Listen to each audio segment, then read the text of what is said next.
Welcome back, Tide and Tigers. 2025 Combine is upon us. Yes. I'd love to see you, with all your metal arms and legs you have, do a full Combine and see kind of what you could do now at 36, 37 years old. But this is a big week for a lot of people, so I wanted to go through, let's real quick. Bama's got 9 Combine invites. Jalen Milroe, C.J. Dupree, Robbie Oots. I don't even know who that is. He's a tight end. How did this guy get invited? I don't even know if he had a catch this year for Alabama. All right. Tyler Booker, great offensive lineman. Robinson, the D lineman. Tim Smith, D lineman. Jihad Campbell, linebacker. Malachi Moore is there. And James Burnett, the punter. You know, it's funny. You said, how'd this guy even get one that you never heard about? What was it, Gunnar Helm or whatever? Who'd you just say? The guy's name was Robbie Oots. Oots from Alabama. Shador Sanders didn't even get invited. I thought he did get invited, and that he's choosing not to go. Shador is... Shador, I think Shador was... Which one's the DB? Which one's Shiloh. Shiloh. Yes. Shiloh did not get invited. Shador did. All right, so Robbie had 8 catches for 108 yards and 2 touchdowns. That's why he got invited. 8 catches all year, and he was able to get 100 yards out of it as a tight end. Yeah, they said, we can make something out of you. Chance, he's had 15 catches his whole career in 4 years. Well, they figured out if he can get to the end zone in 8, that's good. 100-something yards. 44 of those yards were against Mercer, okay? So now he's only had 50-something yards. Anyways, not about Robbie. Okay, sorry. Yeah. All right. Malachi Moore on here. Yeah, Malachi's on here. All right, so let's go over. Auburn had 4. Jarquez Hunter, Keandre Lambert-Smith, Eugene Asana, and Jalen McLeod. So 13 combined between the two schools. All right. So what I wanted to do is I wanted to go over my top 5 at a couple positions and just get your opinions on it of what I think not only who will perform the best, but who are the best players at that position. So we'll start off at quarterback as always. My number 1, I got Cam Ward. Okay. I think Cam's the most talented player. I've heard multiple people say that they're not sold on him and Shador, which is very surprising. I know they've had a bunch of workouts. It seems like Cam's probably got the quicker release. Shador's more accurate, but I have Cam at number 1. I actually have Jackson Dart at number 2 from Ole Miss. Yeah. I think Jackson's a heck of a player. I think that Trey Harris getting hurt this year for Ole Miss kind of hurt his ceiling. He does do some things that like Brett Favre, Matt Stafford-esque of like getting himself into trouble. Josh Allen was like that too. Sanders at 3. I think Dart's going to end up being just like Kentucky's quarterback that was really strong in the combine and everything. Yeah. What was his name recently that just got drafted from Kentucky? Oh, gosh. I know you're talking about. Plays for the Titans, yeah. Yes, for the Titans. Yes. I think it's going to be just like him scenario. I think he's going to be put on a team where he's going to be asked to do too much and not probably be able to develop like he needs to. Yeah. Will Levis? Yes. Will Levis. So yes, that's a good point. I got Sanders at 3. I got Quinn Ewers at 4 and Dylan Gabriel at 5. I would put Gabriel before Ewers. Okay. You think so? Yeah, I easily think I just don't. Gabriel's just always just been a catch and just down. And maybe some offense in the NFL can be like that. Exactly. I just don't know his moving in the pocket. Honorable mention, I had Kyle McCord from Syracuse. I told you, he left Ohio State, had a big year with Syracuse. I think he's the sleeper in the draft. Somebody's going to get a really good backup quarterback at least to start the career. Milroe's there. Leonard and Howard both in the national championship for Notre Dame and Ohio State. There's a lot of talent. And then Leonard's a good backup. Hennigan for Memphis is also there. So there's a lot of talent there. Is there anybody else on this list, not my list, but the combine list that you see that that you think is that I didn't mention that could be a sleeper NFL quarterback or maybe a quarterback down the road in the NFL? That's a pretty good list. Brady Cook's in there from Missouri. I mean, you had Will Howard on there. I had Howard and Leonard as my honorable mentions just because they're national championship quarterbacks. But yeah, anybody. I mean, I pretty much covered everybody. But who would your number 1 be? You think if you had to take one of those guys, who would it be? I mean, athletic-wise and QB-wise, I think Cam Ward was the better out of the season. But he wouldn't be my pick for a team if I ran a team. Okay, who would your pick I would as a end team? up going with probably Dylan Gabriel. Really? I would, because I know he can handle a system regardless if he's going to be like Bo Nix was. Okay, So gotcha. he was able to come in and replace an athlete like Bo. Yeah. and Still have a lot of success. Still have a lot of success. Okay. And he was. That's a good point. So I don't think he's got to be as explosive as Bo if you ran a good enough system. Yeah. If you need a Bo Nix, then I don't know what he can bring to that table yet because we didn't have to see it. So that's my only reason. I think he's a better situation for the NFL. I think Shedeur Sanders is going to do good wherever he goes. You think so? I think he's going to do just fine as a quarterback, but Yeah. their team is not going to do good. Okay. I think it's going to be too much hype and Yeah. hoopla and everything, the lights and everything. Yeah. I think it's going to be too much for whatever team he's on, if it's the Raiders, whatever. Yeah. But It could be the New York Giants. Could be, and if it's that one, then you know he's not going to have a good year. All right, so on to the wide receivers. All right, this is your position, the position I think besides DB. I was about to say, DB was my position, but still a position you love, and you have you scrutinize a lot of wide receivers of and it's a definitely Scary Terry is obviously probably one of your favorites for Washington, but in the wide receiver position, I got Travis Hunter as number one. I know he probably won't play wide receiver in the NFL, but I think he can. Restrepo. I like Restrepo for Miami. I think he's going to be a solid slot for a really good team. He'll probably get taken later. Next, Lambert Smith for Auburn. I'm telling you this right here. He covered his spread every game for yards. He's a sleeping number 2 wide receiver in the NFL. Trey Harris for Ole Miss. He got hurt, but when he was in there, he was a monster. Nick Nash is another one that had a monster year. I think he's a really good player. And then my honorable mentions would be Tez Johnson from Oregon. Yeah. I think he's going to be a great slot receiver for whoever can get him. Luther Burden from Missouri. I think Brady Cook is a good quarterback, but I think him with a really good quarterback, he could be kind of like an Xavier Worthy type player. And then the other one was McMillan. So scroll down a little bit. Up here. Yeah, just down a little bit. Yes, there was a couple like the Holden kid from Oregon was really good. But McMillan from Arizona they're saying he may be the best receiver out there. T-Mac is what they call him. So he's supposed to be very good. Yes, I believe it too. All right. So anybody else on this list you're seeing that you saw games this year? I know you watched a lot of games that I didn't mention that you think. I think Tez would probably be up there on that top 5 list. I think he's a perfect receiver for a team like Kansas City or Denver, obviously. Yeah. Probably. And Nick Nash was from San Jose State. I didn't mention that. He's one of those that like not many people have talked about because he's not a big school, but he's somebody that I think those guys that used to be a lot more than lately, but they blossom more when they get to college. But 2 that I think you left off here, I can't believe. Ohio State, Emeka. Well, him, but I was gonna say Texas receivers here: Isaiah Bond, and Golden. Golden. They're definitely going to be NFL caliber. Okay. So I don't know how they'll perform at the combine here, but I know that whatever team sees them, they're just going to say, I can turn him into something. And if you look at it, the short yarded king is what you call him, and Milrow of the year he had the last couple of years. Those guys really haven't had a down the field type quarterback, so that may be a good point. The fact that like they get them with somebody that's really a big time quarterback, that could change their careers. Giving them just one-on-one matchups in an NFL game that they'll probably be able to do better at. I think Restrepo was probably one of your better picks on there. Yeah. I think he's going to do well for whatever team. He'll be like an Edelman, something. He'll be a utility player that they'll use for different positions. Well, the sad part is there's probably somebody that we haven't named on this list that's going to run a 4.240 and they're going to get Wester. picked. I mean, I think they're gonna. I think players like Wester will shine, but then they'll look at his size and they'll say, you'll be good for half a season. Yeah. So the other kid from Colorado was pretty good. I remember watching. What was his name? Not Travis. Jimmy Horn.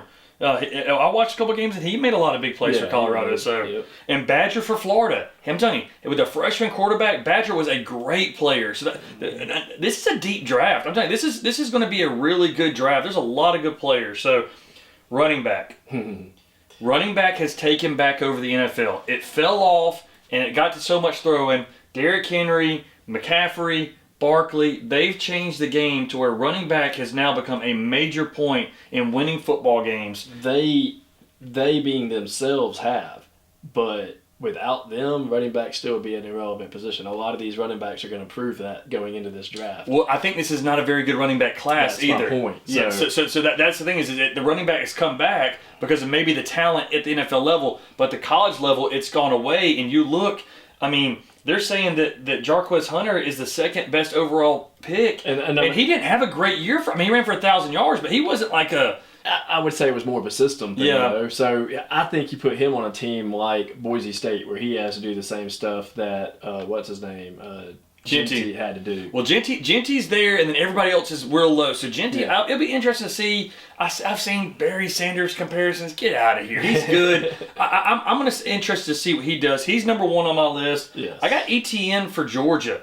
And much as it kills me, he was really good at Florida on a really bad team. Georgia, he was hurt this year. He's a really good player. I think he'll start next year, or at least be a back that gets a lot of carries for a team next year. But will he be like his brother and get injured each year of the NFL as well? He saw it this last year, so that's a good point, Chance.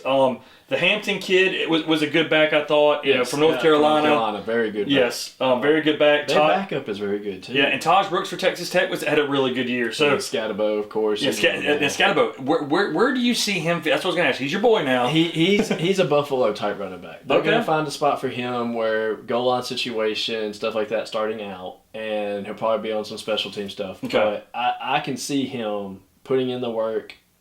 But maybe his second season he's starting. Okay.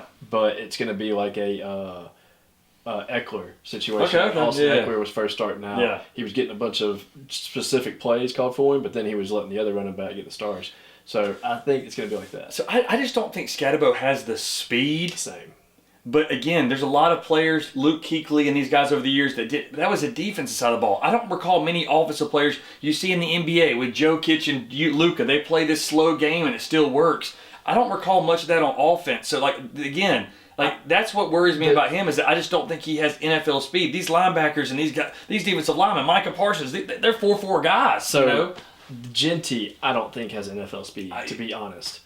I saw it in a couple of games where players caught up to him. He just was still strong enough to do that. Well, in the NFL, player catches up to you, they're going to be smart enough to knock the ball, something like that. Scatabo was even slower in a lot of situations. And he's undersized, too. Both of them are undersized. But what Scatabo has is incredible balance. And with his strength and balance in that, I think if a team can train him, because if you notice, you got all these players that post on social media, they're training with the gold feet for receivers and stuff like that. Yeah. He's a running back who used to run into telephone poles with his helmet and shoulder pads on when he was a kid. Yeah. He's not training with the high-dollar trainers and getting better at footwork and everything. Yeah. Put him on an NFL team with a specific trainer, I think he's going to be a lot more improved fundamental-wise. Yeah. And I think he will develop a little bit more speed, but not going to be a burst guy, obviously. Well, size and speed are two of the things they say you really can't teach. You either got it or you don't. Yes. But again, that's a great point. You think about a lot of these guys that are really good may not have the coaching that you get at the NFL. So that's why a lot of these players you've never heard of from these small schools end up doing really well in the NFL because they never really had it and they maybe hit late growth spurts like both of us did. And they do say, that is a saying that you can't teach speed, but to an extent you can. Yeah. You can make anybody faster by teaching them correct ways of running and stuff like that. Yes. Now, are you going to make anybody a 4.5? No. Yeah. But you're going to be able to make somebody faster. Okay. Yeah, that's very true. Very true. All right, so I had Montrell Johnson and Trayvon Henderson from Ohio State and Johnson from Florida as two honorable mentions. I think Johnson's a really good back. He's somebody that is going to be a solid backup back in the NFL. Henderson probably the same thing. Let's get to the defensive side of the ball. Well, hold on. I want to say one of the honorable mentions I would have probably thrown in there would have been Ollie Gordon. From Oklahoma State. But he didn't have a big. He only ran for 800 yards this year. I looked at it. They split both of them, didn't they? They had two running backs. So I think that was more of we've got talent. We don't want to lose him to the transfer portal, stuff like that. And I guess maybe Ollie Gordon was okay with it, but he was hyped up to be like the Heisman contender 2 years ago. So he hasn't lived up to what he should have been, but I think you put him on a team where he fits in, I think he'll be a good NFL. Well, and we don't talk about Jaden Blue from Texas. Here's another. Texas is the guys we've overlooked. They had a really great team. They split a lot between everybody, so that'll be interesting too. They were all injured. Texas had such a great team and season, but a lot of their stars were injured throughout the year. Yeah. That's crazy. All right, best defensive players. I did all DBs all together. I'd love to break it down to all in between, but I want to go with the top 5 defensive players. Abdul Carter, defensive end for Penn State's my number one. Okay. I think he's Micah Parsons reincarnated. I don't think he's got the strength as Micah Parsons, but he's somebody that's a can't-miss prospect, I believe.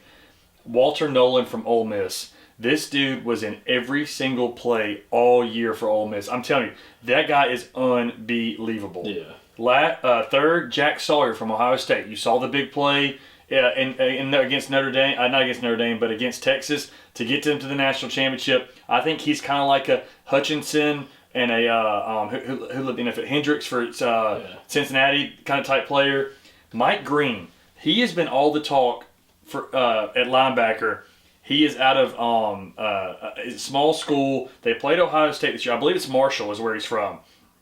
He's the one that literally put 2 or 3 of the biggest. Is it linebacker or defensive lineman? I think maybe a defensive lineman. Yeah, it may have him as like an outside edge. But yeah, this guy, he put. There he is there. Mike Green from Marshall. I was right, Marshall. This guy put 2 or 3 of the best offensive linemen at the Senior Bowl on their butts multiple times. Again, but he had a big game against Ohio State when they played him this year. And then Travis Hunter at 5 is my other one. I think he'll be a top 2 or 3 pick off the board. I think DB is what he'll end up playing. The other 2 guys I thought were DBs, Malachi Starks from Georgia and Jalen Walker. Jalen Walker was from Texas, I believe. So I am finally giving Texas a shout out. No. Jalen Walker is a linebacker. I'm sorry. But yes, so but Malachi Starks is a really good player. I think he's what the NFL is looking for. Somebody that wants to come tackle in the box. And David Walker, Deontay Walker.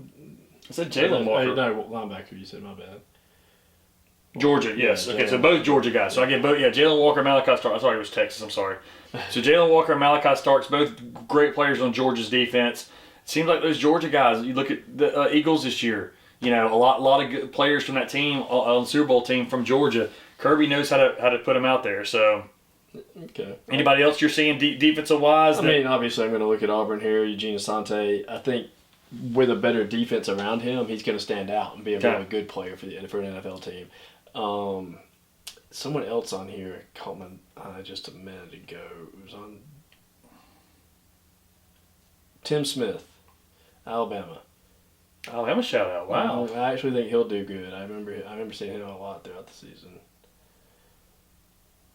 There's a lot. They had a lot of defensive linemen coming. A lot. Cam Jackson had a great motor for Florida this year. Mm-hmm. He was a good player. I mean, there's a lot of defensive linemen they're bringing in. So, it'll be interesting. You know, Malachi, I think he tackled well. He's been in Alabama for 5 years. So that's somebody that I think that he'll get somewhere. Yeah, I think he'll go somewhere too. Just because they've seen him work on a system that has been successful. So those are the guys I think they're watch out for this week. It's the biggest test of these guys' lives, and a lot of these guys like Noah and Anthony Richardson have gone there and changed their lives because they're track and freak athletes and end up finding themselves in the first round because of the combine. So most of the time, if you're a really good athlete and can run really fast, you can make a lot of money in Indianapolis this week. So that's who it was, Xavier Watts, Notre Dame. Oh yeah, Watts. Yeah, I think he'll be all right in the draft. Yeah. So yeah, it'll be pretty cool to see, and we'll have our draft special in a couple months. But yeah, this is where it all happens right here. This is where you kind of show off your talent, it's the biggest, like I said, biggest test of their lives, and you're gonna go head to head to me, which will be another biggest test for you because you've only beat me one time now. So and another loss this last week. I went 5-2, you went 4-3. So stay tuned for head to head basketball edition. Tide and Tigers. Peace.